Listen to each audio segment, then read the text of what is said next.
इस टॉपिक में हम डिस्कस करेंगे ग्रेड 9 की फिजिक्स के चैप्टर नंबर 5 ग्रेविटेशंस के फर्स्ट न्यूमेरिकल को डिस्कस करते हैं, जिसमें कहता है find the gravitational force of attraction between two spheres each of masses 1000 kilogram the distance between the centres of the sphere is 0.5 metre. हमने इसमें फाइंड करना है ग्रेविटेशनल फोर्स। सबसे पहले हमारे पास मैस है, क्योंकि उसने कहा है two forces each of message, यानी कि दोनों के जो मैसेज हैं वो सेम है। Mass of the first ball is 1000 kilogram and mass of the second ball is 1000 kilogram. The distance between the centre of the both sphere D is equal to 0.5 metre. हमारे पास gravitational constants की जो value है वो हर numerical में use होगी, जो कि है 6.673 10 रेज़ की पावर -11 न्यूटन मीटर का स्क्वायर किलोग्राम पर स्क्वायर। हमारे पास जो फार्मूला फोर्स का वो है F is equal to G m1 m2 divide by R square. इसमें हम वैल्यू सब्स्टिट्यूट कर देंगे। जी की वैल्यू हमारे यहाँ 6.673 10 रेज़ की पावर -11 न्यूटन मीटर का स्क्वायर किलोग्राम पर स्क्वायर। इसकी वैल्यू रखेंगे और हमारे पास m1 भी 1000 है, m2 भी 1000 है और d हमारे पास 0.5 है, इसका स्क्वायर करेंगे। आप उसको डायरेक्ट अगर कैलकुलेटर पे करते हैं तो हमारे पास आता है 6.673 की पावर -11 मल्टीप्लाई बाय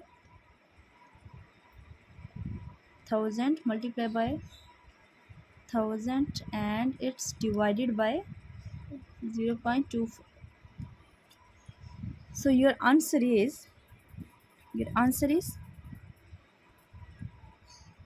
2.669 10 रेज़ की पावर -4 है। आप अंदाज़ा कर सकते हैं इस पे भी 2.610 10 रेज़ की पावर -4 है।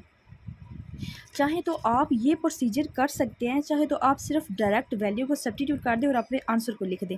ये स्टेप्स आप करना चाहें तो बेहतर है, ना भी करना चाहें तो नो इशू अबाउट इट। आप डायरेक्ट वैल्यू इसकी और इसकी पुट करें और डायरेक्ट इस पर आ जाएं, वही आपके पास फार्मूला आएगा। ये आप सिंप्लीफाई ना भी करें तो। सेकेंड में कहता है the gravitational force between two identical lead sphere. Identical का लफ्ज़ है मतलब कि मैसेज दोनों सेम होंगे। Kept at 1 metre apart is 0.00673 newton. Find their masses. हमने फाइंड करना है मैसेज को। हमारे पास the distance between two sphere of the lead is 1 metre. Gravitation force between two forces of lead 0.00673 newton and value of a gravitation constant हमें पता है कि जो कि है 6.673 10 रेज़ की पावर -11 न्यूटन मीटर का स्क्वायर एंड किलोग्राम पर स्क्वायर। इसके बाद mess of the first sphere and mass of the second sphere ये हमने फाइंड करना है। एफ इज इक्वल टू हमारे पास वही प्रीवियस वाला फार्मूला है, F is equal to G m1 m2 व डी स्क्वायर। हमने क्योंकि मैसेज निकालने हैं और इसके अंदर हमें उसने ये एक हमें दे दिया गिवन डेटा के अंदर कि the masses of the both sphere are identical, so m1 equal होगा m2 and that's equal to m। तो हमारे पास हम इस फार्मूले को सिंप्लीफाई कर दें तो हमारे पास ये बन जाएगा नो कि अगर d को हम दूसरी साइड पे ले जाएंगे तो ये बन जाएगा 5d स्क्वायर, और g को नीचे ले आएंगे तो ये हमारा m1 m2 हो जाएगा। क्योंकि हमने इसके अंदर ये बता दिया कि मैसेज सेम है, आइडेंटिकल ही है, तो हमने m स्क्वायर बना दिया। m1 भी इक्वल है, m2 भी इक्वल है m के, तो हमने ये बना दिया d स्क्वायर और g। तो हमने यहाँ पे लिया और आप इसको बना सकते हैं m is equal to f d का square divided by g square root. इधर सिंपली हम वैल्यू सब्स्टिट्यूट कर देंगे और हमारा आंसर आ जाएगा। और आपने इसमें यूनिट मस्ट याद रखना है। Second, find the acceleration due to a gravity on the surface of the Mars. The mass of the Mars is 6.4 to 10 raised की power 23 kilogram and its radius is 3370 kilometre. हमने इसमें find करना है G acceleration due to gravity of the surface of the Mars. तो हमारे पास इसके अंदर जो फार्मूला है रेडियस ऑफ अ मास, ये हमें सवाल के अंदर उसने दिया हुआ है। जी की वैल्यू हमेशा मैंने खुद याद रखनी है।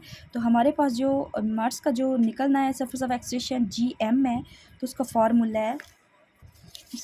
है G capital G M divided by R का स्क्वायर। सो हम यहाँ पे ये हमारा इधर इक्वल का इधर समथिंग मिसिंग है, तो ये G equal to capital G M over और एम का स्क्वायर।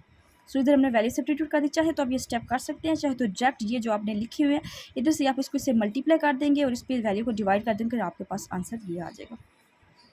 नेक्स्ट कहते हैं acceleration due to a gravity on the surface of a moon is 1.62 metre per square. The radius of a moon is 1740 kilometre. Find the mass of a moon. हमने find करना है मास of the moon. तो हमारे पास given data जो दिया हुआ है, हमारे पास रेडियस ऑफ अ मून ये है, उसके बाद वैल्यू ऑफ ग्रेविटेशन कांस्टेंट हमने खुद लिखनी है। हमारे पास मास ऑफ द मून यानी कि मास का जो फार्मूला है वो हमारे पास यहाँ से हम निकालेंगे। ये जो ग्रेविटी ऑफ एक्सलेशन है G M that's equal to capital G M over R square. तो हमारे पास मास निकल आएगा जी, हम यहाँ से इसकी वैल्यू को जी ओवर आर स्क्वायर इसको दूसरी साइड पे जाके मल्टीप्लाई कर दिया और यहाँ पे हम जी नीचे ले आए और ये हमारा मास ऑफ द एम होगा। जी की वैल्यू हमें दी हुई है, वो हमने सब्स्टिट्यूट करनी है इसके अंदर, जो कि है जी 1.62 मीटर पर स्क्वायर। और आर स्क्वायर की वैल्यू आर हमें दिया हुआ है 1740 10⁻³ क्योंकि किलोमीटर है, इसको मीटर में कन्वर्ट किया है। और जी की वैल्यू जो कांस्टेंट जी है उसकी वैल्यू 6.673 10⁻11 है, हमें सब्स्टिट्यूट कर देनी है और इसका हमने डायरेक्ट आंसर लिख देना है। बेशक आप ये स्टेप करेंगे पेपर के अंदर, यहाँ से इधर वैल्यू सब्स्टिट्यूट करेंगे, वैल्यू सब्स्टिट्यूट करने के बाद आप उसके बाद वैल्यू को लिए ये वाला स्टेप, ये स्टेप फॉलो करेंगे और आप इसको डिवाइड करके डायरेक्ट आंसर लिख देंगे। इसमें कहता है कैलकुलेट द वैल्यू। न्यूमेरिकल 5 में कहता है हमें कि calculate the value of G at height of 3600 kilometre above the surface of the earth. H की वैल्यू उसने हमें दे दी है, उसके बाद ग्रेविटेशन कांस्टेंट की वैल्यू हमने खुद याद रखनी है, value of mass of the earth भी हम खुद याद रखेंगे and radius of the earth भी। हमारे पास जो वैल्यू है वो फार्मूला है G H is equal to G M over R plus H का होल स्क्वायर। इसमें हमने वैल्यू सब्स्टिट्यूट कर देनी है। आप इसमें डायरेक्ट जी की वैल्यू लिखेंगे और एम की वैल्यू लिखेंगे, देखिए आर की वैल्यू लिखेंगे और एच की वैल्यू लिखिए, इसका होल स्क्वायर लिखेंगे और डायरेक्ट वैल्यू सब्स्टिट्यूट करेंगे कैलकुलेटर पे और यहाँ पे डायरेक्ट आपके पास आंसर आ जाएगा G S is equal to 4 metre का स्क्वायर। इस टॉपिक में मैंने डिस्कस किए हैं फिजिक्स के चैप्टर नंबर 5 के न्यूमेरिकल 1 से लेकर 5 तक। नेक्स्ट वीडियो में मैं डिस्कस करूँगी अपने 6 से लेकर 10 तक न्यूमेरिकल्स को। अगर मेरी वीडियो आपको पसंद है इसको लाइक एंड सब्सक्राइब जरूर कीजिएगा।